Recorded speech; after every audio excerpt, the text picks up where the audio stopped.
तो हाय दोस्तों, नमस्कार। आज का कहानी का शीर्षक है घमंड कभी न करें। स्वामी विवेकानंद की प्रेरक कहानी है। तो बात उस समय की है जब स्वामी विवेकानंद अपने लोकप्रिय शिकागो धर्म सम्मेलन के भाषण के बाद भारत वापस आ गए थे।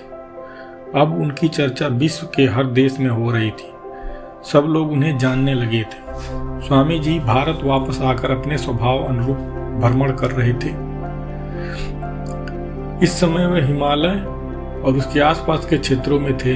एक दिन वो घूमते घूमते एक नदी के किनारे आ गए। वहां उन्होंने देखा कि एक नाव वापस आने का इंतजार में किनारे पर बैठे थे। एक साधु वहां से गुजर रहा था। साधु ने स्वामी जी को कहा, अकेला बैठा। देखा तो वह स्वामी जी के पास आ गया और उनसे पूछा, तुम यहाँ क्यों बैठे हो? स्वामी जी ने जवाब दिया, मैं यहाँ नाव का इंतजार कर रहा हूँ। साधु ने फिर पूछा, तुम्हारा नाम क्या है? स्वामी जी ने कहा, मैं विवेकानंद हूँ। साधु ने स्वामी जी का मजाक उड़ाते हुए उनसे कहा कि अच्छा, तो तुम विख्यात विवेकानंद हो, जिसको लगता है कि विदेश में जाकर भाषण दे देने से तुम बहुत बड़े महात्मा साधु बन सकते हो। स्वामी जी ने साधु को कोई जवाब नहीं दिया। फिर साधु ने बहुत ही घमंड के साथ नदी के पानी के ऊपर चलकर अपनी शक्ति का प्रदर्शन किया। कुछ दूर तक चलने के बाद साधु ने स्वामी जी से कहा, क्या तुम मेरी तरफ पानी पर पैदल चलकर इस नदी को पार कर सकते हो?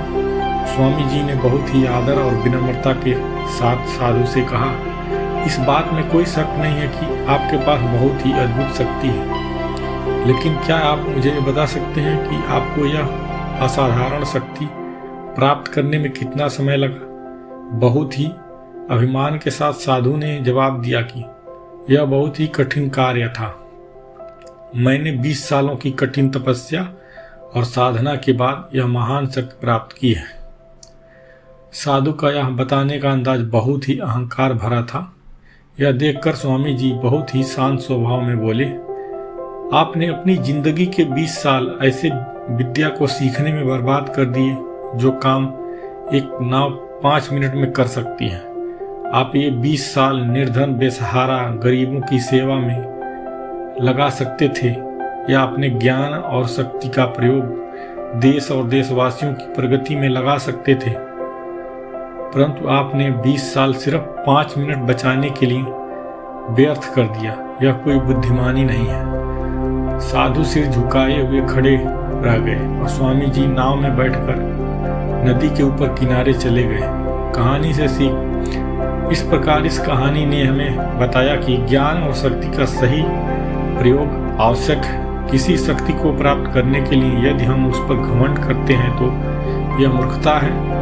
शक्ति का सही जगह पर सही इस्तेमाल करना ही वास्तविकता में बुद्धिमानी है।